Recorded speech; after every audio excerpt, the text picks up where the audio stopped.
Découvrez un extrait exclusif de ce livre audio et profitez d'un essai gratuit sur Audible via le lien dans la description. Faut-il faire un plan avant d'écrire ? Comme je l'ai déjà dit, et je vais le répéter, il ne faut rien. Il n'y a pas de règles pour écrire un beau roman, il existe juste des outils et des méthodes qui conviennent plus ou moins à certains écrivains et à certains types d'histoires.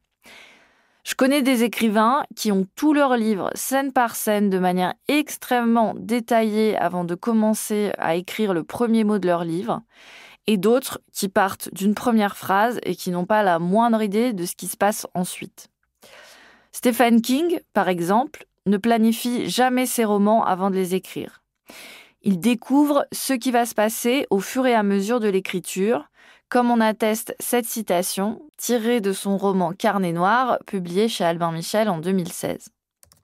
Un bon romancier ne guide pas ses personnages, il les suit.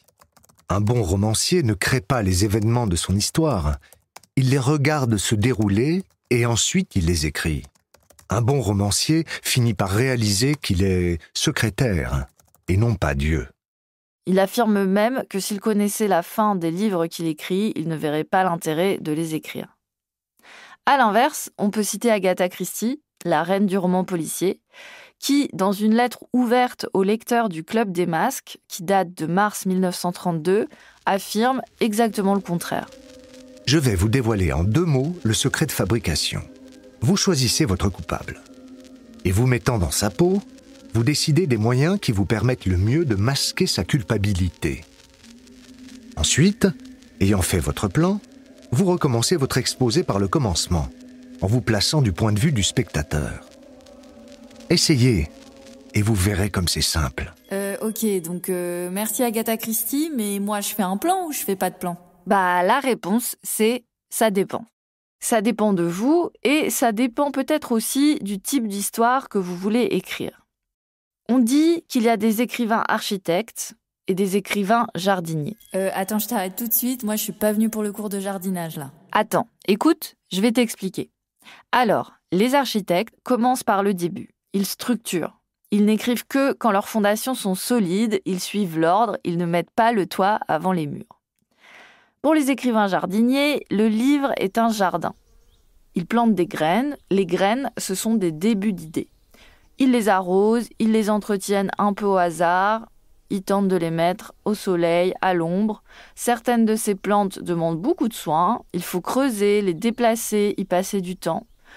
Ou alors, il faut faire le choix de les arracher parce qu'elles prennent de la place pour rien. Mais il y a aussi de très belles fleurs sauvages qui jaillissent toutes seules là où on ne les attendait pas, ou des mélanges de graines qui donnent de nouvelles variétés de plantes jamais vues auparavant. Personnellement, je suis quelqu'un de très scolaire. Je ne le revendique pas du tout comme une qualité. C'est quelque chose d'ailleurs dont j'essaye de me détacher. Parce que si c'est une caractéristique qui m'a aidée dans certains aspects de l'écriture quand je me suis lancée, aujourd'hui, c'est trop souvent une barrière. Au cours de mes études, on m'a appris à écrire des dissertations et à les découper en parties, thèse, antithèse, synthèse, et à toujours faire des plans avant de rédiger quoi que ce soit d'un peu long. Donc quand j'ai commencé à vouloir écrire sérieusement, spontanément, j'ai fait des plans et j'ai longtemps pensé que j'étais un écrivain architecte. Au début, pour mes premiers romans, je m'empêchais d'écrire avant d'avoir un travail préparatoire qui consistait à rédiger mes fiches personnages et un plan détaillé de tout ce qui allait se passer dans le roman, quasiment chapitre par chapitre. En revanche, je ne me suis jamais empêchée de prendre une direction qui apparaissait en cours d'écriture, sous prétexte que mon plan m'indiquait autre chose. Donc concrètement, ce qui se passait, c'est que je faisais un plan, mais je ne le suivais pas. Je crois vraiment que ça m'a beaucoup aidé à ne pas me perdre en cours de route pour mes premiers romans, de faire des plans. Aujourd'hui, j'en fais plus, ou alors je vais écrire quelques grandes lignes en cours de route quand je suis perdue ou bloquée, mais c'est plus du tout une nécessité. Alors les avantages de faire un plan, pour vous qui vous lancez dans votre premier roman, à mon sens, ils sont assez nombreux. D'abord, vous risquez moins de manquer d'inspiration puisque les différentes étapes de l'histoire sont déjà déterminées à l'avance, donc vous limitez le risque de blocage. Ensuite, une histoire étant une succession de causes et de conséquences, il y a une certaine logique à les lister dans l'ordre avant de commencer à écrire. Ça vous permet d'avoir un premier jet qui est plus ordonné, plus structuré, et donc, a priori, de beaucoup moins retravailler dans un deuxième temps. Autre avantage, le fait d'être obligé de réfléchir à son histoire dans sa globalité, c'est un peu comme si vous l'observiez depuis un point en hauteur. Et comme c'est un mode de réflexion différent que celui de l'écriture au fil de la plume, c'est plus carré finalement, ça peut, selon la façon dont votre cerveau et votre créativité fonctionnent, générer plus d'idées ou tout du moins vous éviter des impasses sur lesquelles vous pourriez tomber en écrivant sans aucun plan et sans aucun cadre. Ce que je trouve intéressant aussi, c'est que le fait d'avoir un cadre, alors encore une fois, si vous n'avez pas le sentiment que ça bride votre imagination ou votre créativité, ça vous permet au moment de l'écriture de vous concentrer vraiment sur la forme, sur les émotions, sur les détails, plutôt que sur la partie structure.